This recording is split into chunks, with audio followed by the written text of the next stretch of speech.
Killers argentinos. Bonus Track. Episodio 11. Florencio Roque Fernández. El vampiro de la ventana.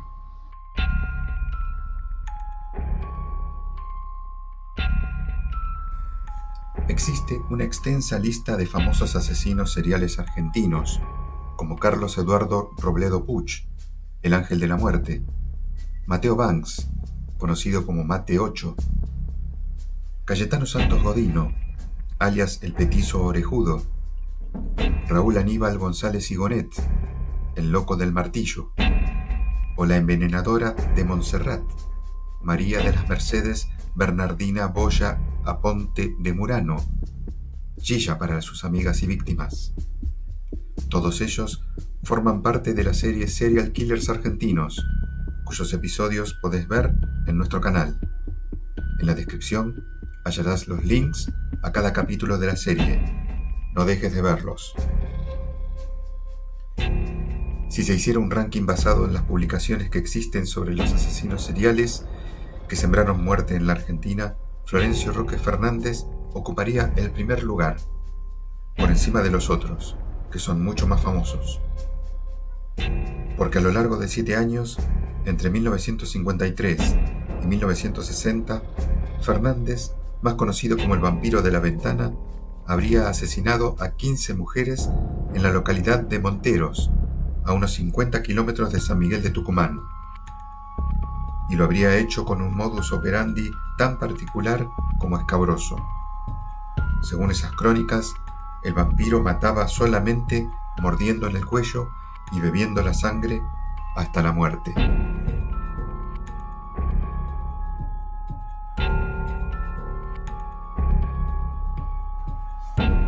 Florencio Roque Fernández nació en 1935 en un barrio pobre de las afueras de la localidad tucumana de Monteros. Las crónicas dan cuenta que, desde chico, ya presentaba desórdenes de comportamiento y problemas mentales, aunque también aseguran que parecía inofensivo. En ese pueblo también quedó constancia de que los vecinos lo señalaban como un ladronzuelo de poca monta, que en la adolescencia acompañaba a sus hermanos en incursiones a casas donde, aprovechando la ausencia de sus habitantes, se apropiaban de lo ajeno. En una de esas crónicas, publicada hace poco en La Nación, se resume así su infancia. De niño, Fernández fue diagnosticado con una psicopatía que nunca fue tratada y que, con el correr de los años, se transformó en una severa esquizofrenia. Abandonado por su familia y obligado a vivir solo en la calle, mendigó, rapiñó y durmió a la intemperie, padeciendo el hostigamiento de quienes lo veían como un loquito suelto. Florencio Fernández no sabía leer, por lo que resulta imposible que haya leído Drácula, la novela de Bram Stoker, pero las crónicas relatan que, cuando podía juntar unas monedas, iba al cine del pueblo. Quizás su vida dio un vuelco a los 17 años, cuando vio Drácula, la película dirigida por Todd Browning y protagonizada por Bela Lugosi. Tanto le habría impactado la historia del conde de Transilvania que se propuso trasladar la historia de los Montes Cárpatos a la precordillera tucumana. Más concretamente a su Monteros natal. Fernández quiso ser el protagonista, o sea, imitar a Bela Lugosi, pero para ser un auténtico asesino serial.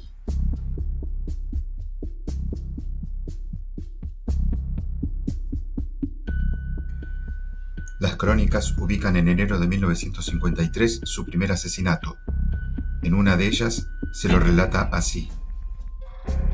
Aprovechando que la gente del pueblo dormía con las ventanas abiertas, producto del intenso calor, y luego de haber acechado durante horas a la víctima, Fernández ingresó en la habitación de una mujer joven, la golpeó con un martillo y luego mordió su cuello hasta desgarrarlo y provocar su muerte. Desde entonces no pudo detenerse. Al mes siguiente habría cometido su segundo crimen, también entrando por la ventana del dormitorio de una mujer que dormía sola en su casa. Cabe aclarar que los calores del verano tucumano pueden llevar la temperatura a más de 40 grados. Por aquellos tiempos, Monteros era un lugar tranquilo, donde la gente dormía con las ventanas abiertas. Otro relato escrito explica de esa manera la facilidad con que cometía sus crímenes.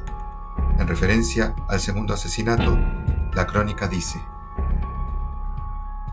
Esa costumbre campera de dejar puertas y ventanas abiertas provocó, un mes después, una segunda víctima. Algo que sorprendió a la policía fue encontrar en la escena del crimen un martillo y un palo de escoba partido, pese a que la mujer había muerto por la partición de su tráquea a mordiscos. Resulta llamativo que luego de 2 asesinatos tan truculentos, en Monteros las mujeres que vivían solas siguieran durmiendo con las ventanas abiertas. A tal punto, los hábitos no cambiaron en un pueblo tan pequeño que en los 6 años posteriores, Fernández, alienado en la figura del conde Drácula, no habría parado y se le adjudicaron otros 13 crímenes.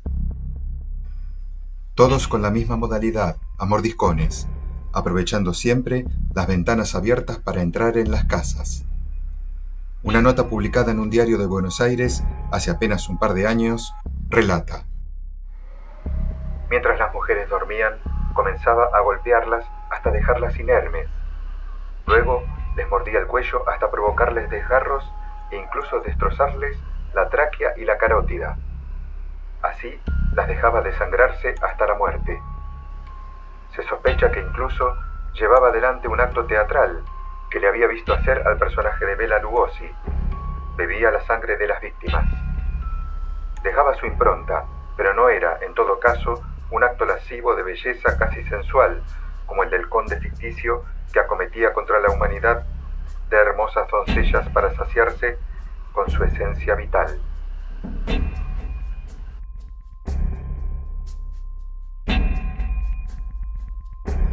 La policía tucumana, pese al tiempo transcurrido, no pudo siquiera tipificar al asesino. Fue recién cuando la Policía Federal envió a Monteros un grupo de avesados inspectores que comenzó una investigación con métodos más científicos. Recién entonces pudieron identificar al vampiro y capturarlo. Corría 1960, el año del sesquicentenario de la Revolución de Mayo, que también sería el de la captura del terrible vampiro de la ventana.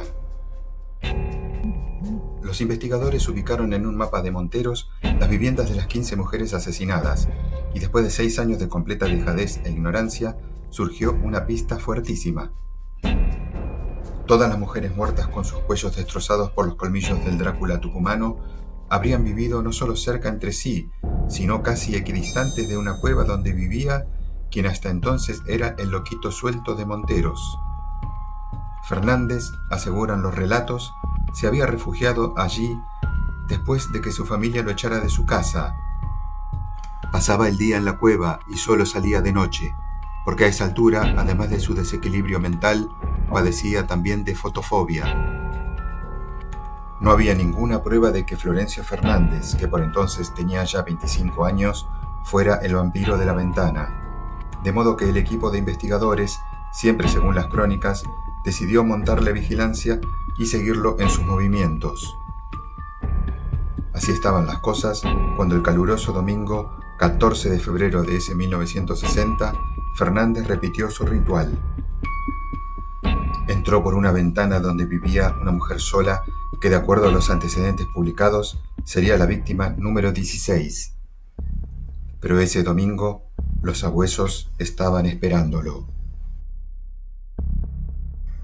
Una de las crónicas relata: No opuso resistencia al arresto. Al contrario, parecía aliviado tras su detención. Solo gritaba y se ponía violento cuando la policía lo hacía salir a la luz del sol. La fotofobia, sí, pero también el punto débil del vampiro que creía ser.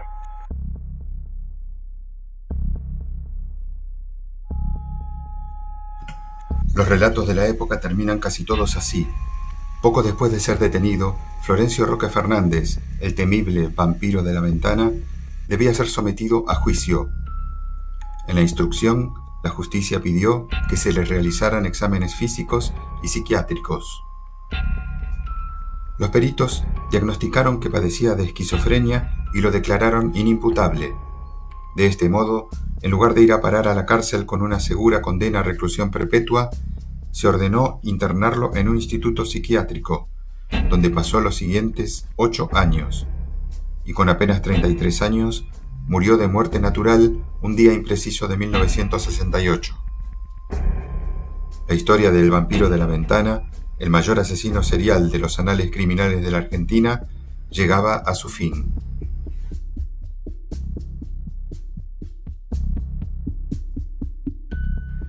Tal vez por tratarse de un vampiro que cometía sus crímenes envuelto en las sombras de la noche, la reconstrucción de la historia de Florencio Roque Fernández no ilumina absolutamente nada, sino que está poblada de oscuridad.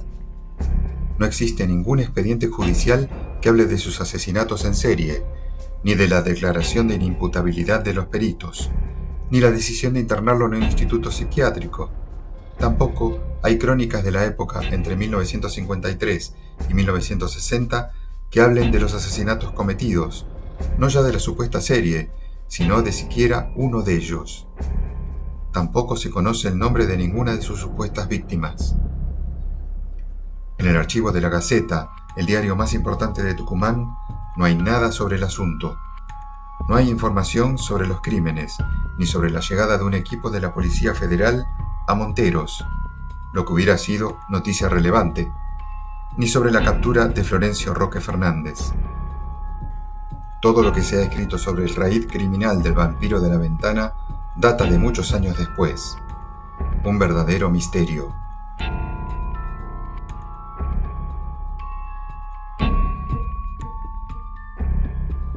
Cronistas del diario Infobae que investigaron los hechos precisaron que el primer paso que se puede dar para tratar de reconstruir la historia con fuentes de primera mano y no con crónicas muy posteriores sería consultar al periodista tucumano Marcos Taire. Taire nació en Monteros y pasó allí su infancia, por los años en que supuestamente ocurrieron los crímenes del vampiro de la ventana. Luego vivió muchos años en San Miguel de Tucumán, donde trabajó en La Gaceta. Nunca escuché nada de eso, y en Monteros tendría que haber causado conmoción. Si pasó algo así, es imposible que yo nunca lo haya escuchado. El caso policial que más recuerdo de aquel tiempo fue el de un tipo de apellido Ibáñez, un ladrón al que la policía mató en un cañaveral. Ese lugar se transformó en sitio de peregrinaje, pero de esto no supe nunca nada.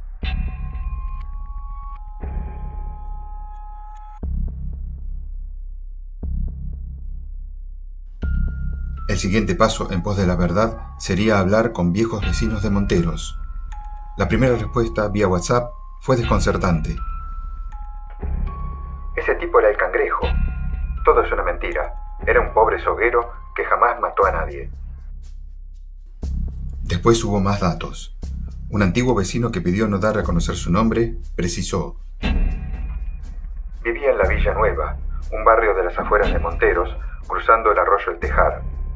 A toda la familia le decían los Cangrejos. Entraba por las ventanas, es cierto, pero para robar. Mentira que las mataba. Los padres eran alcohólicos y los pibes vivían prácticamente en la calle. Yo era amigo de los hermanos, Guillo y Muni, que también eran ladrones. Otro de los consultados, Enrique Racedo, explicó: había un boyerista de la década del 60, le decían el Cangrejo, pero no era asesino. De asesinos hubo 2 casos bien conocidos en Monteros. Uno, Mate Cocido, a quien León Gieco le hizo una canción, y el otro fue Sixto Ibáñez, que era un ladronzuelo y lo acribillaron los policías a balazos. Ladrón sí, voyurista tal vez, pero nada indica que Florencio Roque Fernández haya sido un asesino en serie. Otra fuente, incluso, precisó el domicilio de la familia, pero desmintió la historia del vampiro. Es una creencia popular. Es mentira lo del asesino serial, pero el tipo existió. Vivía en la calle Crisóstomo Álvarez al 800, en Villanueva, y lo apodaban el Cangrejo Fernández. Yo jugaba de niño a la pelota con sus hermanos menores. Era un ladronzuelo. Finalmente, Los cronistas ubicaron a un familiar lejano de Fernández, que no lleva su apellido y prefirió reservar su identidad. Es un pariente lejano mío, sí, de mi madre. Conozco la historia como la relatan los medios. Nunca en mi familia se habló de ese tema. Será por vergüenza, no lo sé. Era un chico enfermo. Según lo que yo tengo entendido, de todas maneras, no era un asesino. Florencio Roque Fernández realmente existió, pero nunca cometió los crímenes que se le atribuyen y que fueron relatados al principio de esta crónica, con fuentes que le adjudicaron ser un asesino serial. El vampiro de la ventana es una leyenda que, por contar algo truculentamente pintoresco y por no chequear los hechos, no pocos periodistas y medios han dado como cierta.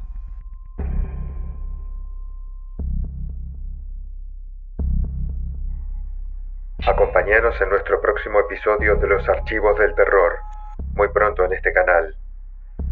Suscríbete para apoyarnos y para no perderte ninguno de nuestros videos. Muchas gracias.